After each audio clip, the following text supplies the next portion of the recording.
کروڑ مغربی پاکستانی. یہ میں ڈنکے کی چوٹ کہہ رہا ہوں.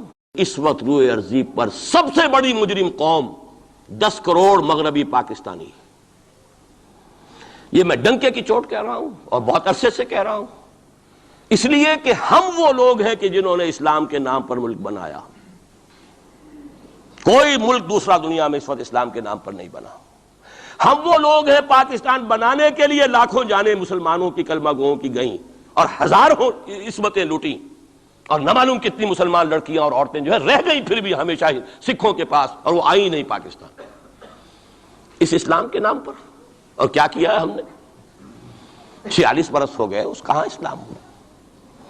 لہذا اس سے بڑی مجرم قوم عربوں کے بعد ہم یہ کہہ سکتے ہیں ہمارا عام آدمی قرآن نہیں پڑھتا، قرآن جانتا نہیں، ٹھیک ہے، اپلی ہے کچھ نہ کچھ، اس اعتبار سے ان کے بعد نمبر ہمارا ہے، لیکن باقی پوری دنیا کے مسلمانوں سے بڑھ کر مجرم ہم. اور ہم اصل میں نہ صرف یہ کہ خود اپنے حصے کے مجرم ہیں، بھارت کے مسلمانوں کا بھی سارا وبال ہماری گردن پر ہے. آج میں چاہتا ہوں کہ اس کو آپ اچھی طرح نوٹ کر لیں.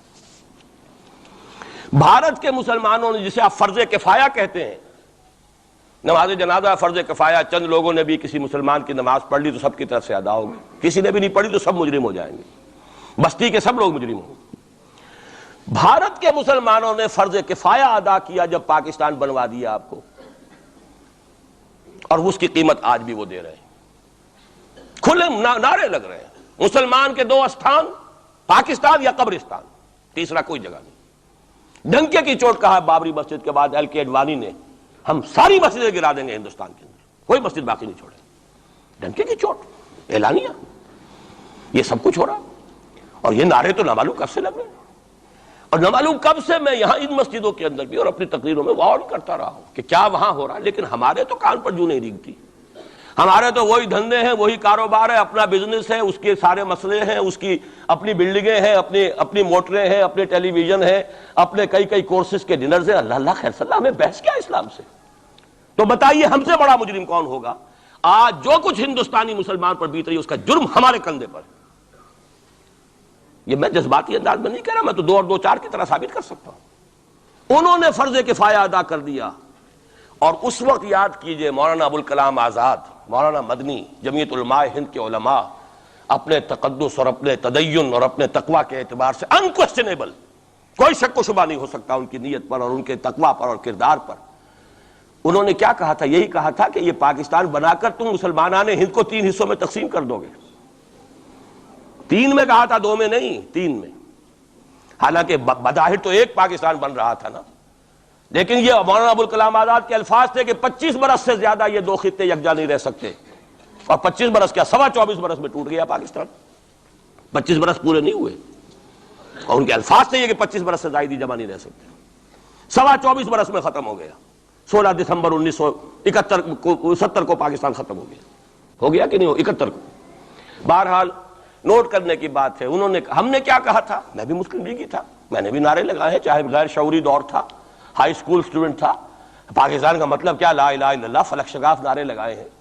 اور نوائے وقت کا پرچہ انتظار کرتے تھے اسٹیشن پر کھڑے ہو کر، حصار ریلوے اسٹیشن کے اوپر، کہ اب گاڑی آئی اور اب نوائے وقت لیا، اور پھیل گئے پورے شہر میں اس کو پہنچانے کے لیے. ہم کیا کہا کرتے تھے؟ جی نہیں، 2 طرف سے پاکستان جو ہے مضبوط پاکستان ہوگا. ہندوستان میں کسی ہندو کو جرت ہوگی مسلمان کے لیے کوئی میلی نگاہ سے دیکھنا بھی؟ وہ سارے خواب کہاں گئے؟ وہ تو حرم ہوئے. وہ 2 طرف کا جفا تھا وہ تو ختم ہوا، اس لیے کہ وہ زنبور تو اب رہا ہی نہیں، وہ تو کھل گئی، نوٹ ہی ختم ہوئی وہ مشرقی پاکستان. اور حال یہ ہے کہ آپ کی وزیر اعظم بنگلہ دیش نے یہ بھی پسند نہیں کیا کہ بابری مسجد پر جو بیان تھا وہ نواز شریف صاحب کے ساتھ مشترک بیان دے دیں. یہ اشتراک بھی دنیا کے سامنے نہ آ جائے کہ مشرقی پاکستان سابقہ اور اس وقت بنگلہ دیش کی وزیر اعظم اور مغربی پاکستان جو اب وٹ ریمینز آف پاکستان کے تحت صرف پاکستان ہے، اس کے وزرائے اعظم نے مشترکہ بیان دے دیا. یہ بھی نہیں آنا چاہیے. یہ حال ہے ہمارا. حالانکہ بات اپنی جگہ پر کوئی ایسی نہیں تھی، کوئی سیاسی نہیں، ایک مذہبی معاملے کے اوپر اظہار رائے کرنا تھا. انہوں نے کہا نہیں، آپ کے ساتھ مشترک بیان میں نہیں دوں گی. نہیں دیا اس نے. تو وہ جو تھا 2 طرف سے جفا، وہ تو سن 71 میں کھل گیا. جو ہمارا حال ہے وہ تو ہونا ہی تھا. یہ ملک بنا اسلام کے نام پر، اس کا استحکام ہو سکتا تھا تو صرف اسلام کی بنیاد پر ہو سکتا تھا.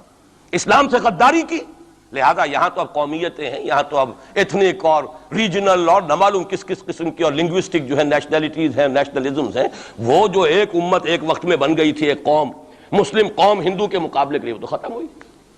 اور حال کیا ہو گیا ہے، اس سے پہلے بھی کبھی کبھی ہندو مسلم فسادات ہوتے تھے، کیا سندھ سے مسلمان نہیں پہنچ جاتا تھا وہاں ریلیف کے لیے؟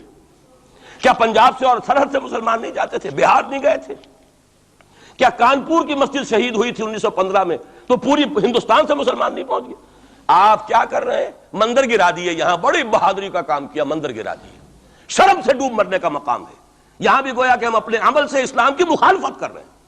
اسلام تو اجازت نہیں دیتا، آپ کسی اور کے جرم کی سزا کسی اور شخص کو نہیں دے سکتے۔ ہمارے پاس تو یہ سیکریٹ ٹرسٹ ہیں، یہ لوگ ذمہ وہ اپنے آپ کو منواتے نہیں، لیکن ہمارے تصور سے، اسلام کے تصور سے ذمہ ہیں۔ ان کی جان، مال، عزت، آبرو، ان کی عبادت گاہوں کی حفاظت کا ذمہ ہے ہمارا۔ ایک بڑی بہادری کی ہے، ذرا سوچئے تو صحیح، کیا دنیا نے سوچا ہوگا؟ اور نتیجہ کیا نکلا؟ اگر کسی درجے میں بھی بابری مسجد کی شہادت پر کوئی دنیا میں کوئی رائے عامہ ہو سکتی تھی کوئی ہندوستان کے خلاف، ختم ہو گئی۔ جو انہوں نے کیا 10 گنا تم نے کر لیا۔ تم نے ایک مسجد گرائی ہے، تم نے اتنے 100 کہتے ہیں، پتہ نہیں، مجھے تو معلوم نہیں 100 گرائے کتنے گرائے ہیں، بہرحال جتنے مندر تھے تم نے گرا دیے۔ فرق کیا ہے؟ ایک کردار ہے تمہارا، ایک ہی تمہارا اخلاق ہے، ایک ہی تمہارا معیار ہے، کوئی فرق ہی نہیں۔ بلکہ وہاں تو کم سے کم یہ تو ہے، دنیا کی آنکھوں میں دھول ڈالنے کے لیے کم سے کم یہ کہ فورن منسٹری جو ہے اس نے ریزائن کیا، ہم نے مان لیا جی ہم نہیں کر سکے، ہم مجبور ہیں، حالانکہ سب ان کی اجازت سے ہوا ہے، بلکہ ان کی ملی بھگت سے ہوا ہے۔ لیکن یہ کہ کلیان سنگھ نے فوراً استعفیٰ دے دیا، منسٹری ختم۔ پھر وہ بھارت کی مرکزی حکومت نے اور بھی پارٹیز کو بھی بین کر دیا، اور اس کے بعد یہ ہے کہ انہوں نے حکومتیں بھی 3 اور صوبوں کی توڑ دی۔ وہ تو سرخرو ہو گئے پوری دنیا کی جو رائے عامہ ہے، ہم اس کے سوا کیا کر سکتے ہیں؟ ہمارا ایک دستور ہے، دستور میں جو بھی صوبائی حکومت ہوتی ہے اس کی اجازت کے بغیر ہم فوج بھیج نہیں سکتے۔ وہاں پہ صوبائی حکومت تھی، اس نے ہمیں یقین دہانی کرائی تھی، سپریم کورٹ کو بھی یقین دہانی کرا دی تھی کہ مسجد کو کچھ نہیں ہوگا، تو ہم تو اس کے اوپر ڈیپینڈ کر رہے تھے۔ ہے سب جھوٹ، سب کو پتا تھا جو کچھ ہوگا، اندر خانے ملی بھگت تھی، لیکن یہ ہے کہ کم سے کم انہوں نے فیس سیونگ کے لیے ان کے پاس مواد موجود ہے، آپ کے پاس تو وہ بھی نہیں۔ آپ کے تو اخبارات نے لکھا ہے کہ کارپوریشنز کے ٹریکٹرز جو ہیں گئے ہیں گرانے کے لیے، اور وزراء جو ہے، ایک وزیر کا نادر پرویز کا تو نام آیا ہے، اخبار میں خبر تھی، ہم نے بھی پڑھی تھی، فوٹو بھی دیکھا تھا کہ وہ خود ہاتھ میں پھاوڑا لے کر جو ہے وہ منظر گرانے کے لیے چلے۔ یہ جو صورتحال ہے جان لیجئے، اس وقت میں آپ کو بتانا چاہتا ہوں ہندوستان کے مسلمان پر تو جو قیامت بیت رہی ہے۔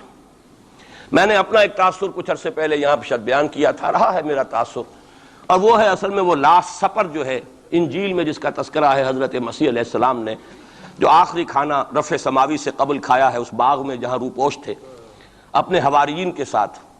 تو اس میں یہ الفاظ آئے ہیں، میں نہیں جانتا صحیح ہیں غلط ہیں، وہ ایک علیحدہ بات ہے، کہ آپ نے وہ روٹی توڑی اور کہا کھاؤ، eat and this is my flesh, یہ میرا گوشت ہے، کھاؤ۔